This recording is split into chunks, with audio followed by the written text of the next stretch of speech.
For millennia, humanity has gazed at the stars and into our oldest myths, searching for our origins.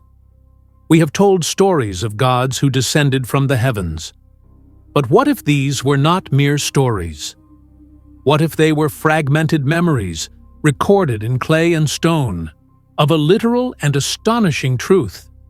This is the story of the Anunnaki, not as metaphysical gods, but as beings of flesh, blood, and advanced technology, whose intervention may be the missing chapter in the history of our very species. Our story begins not on Earth, but in the far reaches of our own solar system with a celestial wanderer, the planet Nibiru. According to interpretations of ancient Sumerian cosmology, Nibiru travels on a vast elliptical orbit that brings it into our planetary neighborhood only once every 3,600 years. For the civilization that called it home, Nibiru was dying. Its atmosphere was thinning, eroding away into space, threatening all life on the planet. Their scientists concluded that only one element could be used to create a protective shield in their upper atmosphere: gold, suspended as fine particles. And their surveys identified a young, mineral-rich world abundant with this resource, the planet we call Earth. Thus, a grand expedition of survival was launched. Led by the patriarch Anu, the ruler of Nibiru, a mission descended upon Earth. The initial landing party was commanded by Anu's two sons, who would become central figures in our destiny: Enlil, the heir apparent and a strict, disciplined administrator, and Enki, his half-brother, a brilliant scientist and geneticist. They splashed down in the waters of the Persian Gulf and established their first earthly outpost, naming it Eridu, Home in the Faraway. This was not merely a camp, it was the first city on Earth, a beachhead for an interstellar operation. The primary objective was clear: extract gold. The Anunnaki located major veins in the Abzu, what we now know as Southern Africa, and established massive mining operations. The grueling labor of excavation fell not to the leaders, but to a class of Anunnaki, known as the Igigi. For generations, measured in centuries, the Igigi toiled in the deep mines of a foreign world. But the work was endless, the conditions brutal.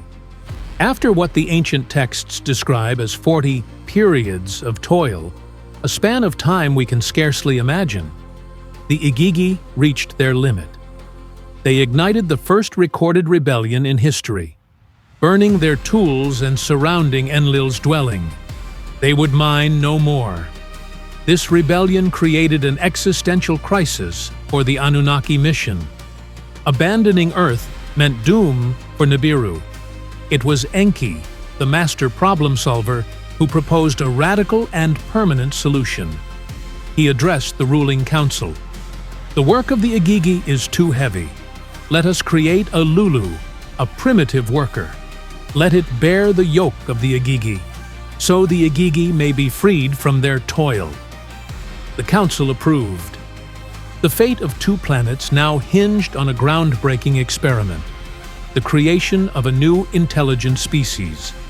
Enki, assisted by his half-sister Ninhursag, the chief medical officer, set to work in a place called the Bit Shimti, the house where the wind of life is breathed in. Their raw material was the existing hominid of Earth, Homo erectus. The missing ingredient was the TEMA, the essence of higher intelligence and consciousness. In a process described poetically as mixing clay from the earth with the blood or life essence of a young, intelligent Anunnaki donor, they performed what we would call genetic engineering. The early attempts produced beings that were flawed or sterile, but finally they achieved success. The first Adamu, the first true modern human, Homo sapiens, was born. We were not the product of slow evolution alone, but of a deliberate, sophisticated upgrade. Our purpose was encoded in our name. Lulu Amelu, the mixed worker. With a compliant workforce now handling the labor, the Anunnaki shifted from miners to masters. They established 7 functional cities in Mesopotamia, each a center of administration.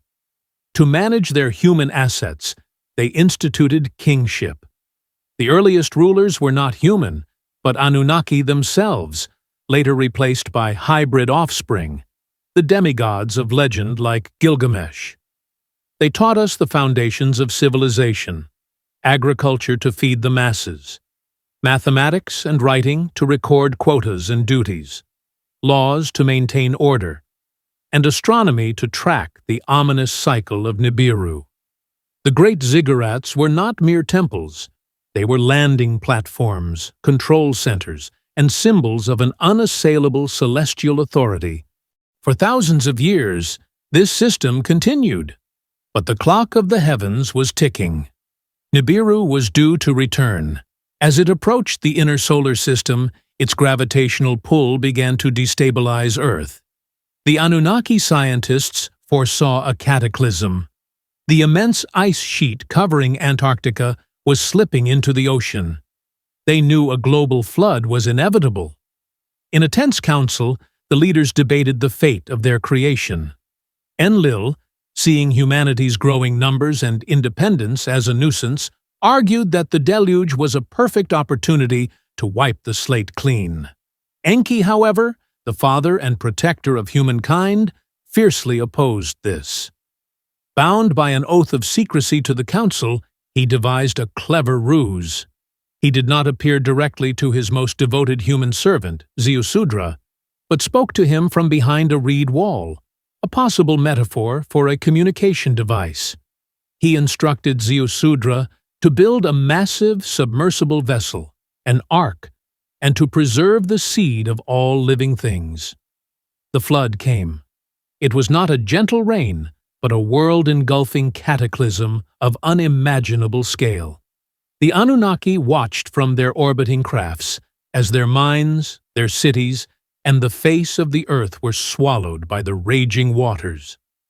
When the waters finally receded and they landed again on Mount Ararat, Enlil was enraged to find survivors. But confronted with the resilience of Enki's creation, his stance softened. A new decree was made. Henceforth, humans would be granted true knowledge, tools, and the right to govern themselves. The age of direct servitude was over. With the gold mission complete and Nibiru's crisis averted, the Anunnaki began their gradual departure from Earth. They left behind a species forever altered, gifted and cursed with the spark of their creators. They left behind the foundations of all our ancient civilizations, whose sudden, inexplicable leaps in technology and culture still baffle historians. They left their stories, which we recorded as our epics and holy books. And they left, embedded in our collective unconscious, and perhaps even in our genetic code, a promise or a warning that they would one day return. So, we are left with the evidence. In the megalithic wonders that defy the technology of their time, in the universal myths of gods from the stars, in the ancient knowledge of a solar system we only recently confirmed with telescopes. The story of the Anunnaki challenges us to re-examine our past. It asks the profound question, are we merely children of Earth, orphaned by random chance?